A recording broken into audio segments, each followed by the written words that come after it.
je disais tout de suite, les conditions qu'on avait posées au cours de l'Assemblée générale le 30, quand on a fait part au ministre de ces conditions, il faut dire que les différentes dates ont été ramenées, notamment la question des allocations sociales, et on va revoir le calendrier de paiement de l'aide de la bourse et du FONER, notamment la question du restaurant.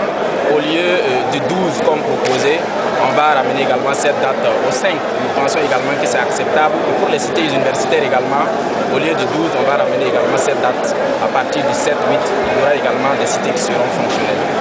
Il y a également la guerre des acquis. Il y a d'autres structures qui revendiquent ces acquis. Qu'est-ce que vous avez à dire?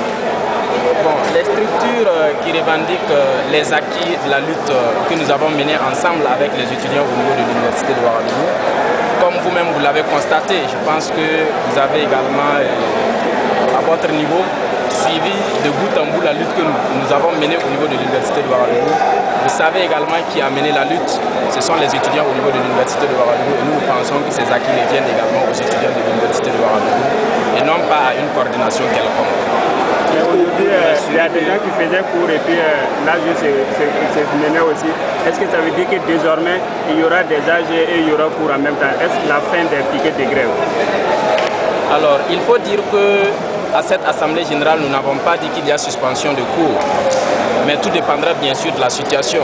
C'est pour dire que si souvent nous avons des piquets de grève, c'est tout simplement pour expliquer aux étudiants et pourquoi nous sommes également en grève. Parce que nous estimons qu'il y a des étudiants qui n'ont pas l'information à temps et qu'il est nécessaire de partir devant les amphithéâtres pour leur donner l'explication juste, l'information juste pour permettre également à ces étudiants-là de suivre bien sûr le mouvement que nous sommes en train de faire. Et le service de sécurité des universités arrivera à terme? Bon, nous pensons également que la balle est dans le camp des autorités, puisque nous avons repris en tant qu'étudiants les cours au niveau de l'université de Ouagadougou. Et le service de sécurité des universités, 112 heures après la collaboration, ça va? Bon, il faut dire qu'il n'y a pas de collaboration possible entre les étudiants et les services de sécurité universitaires, parce que nous avons dit que par principe nous sommes contre l'installation d'un service de sécurité au niveau de l'université de Ouagadougou.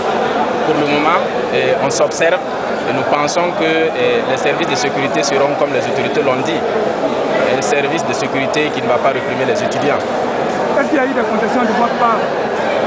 Est-ce qu'il y a eu des concessions de votre part?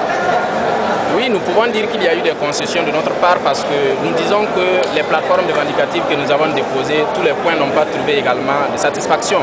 Donc c'est pour dire qu'il y a également des insuffisances par rapport aux réponses qui ont été apportées à notre plateforme revendicative.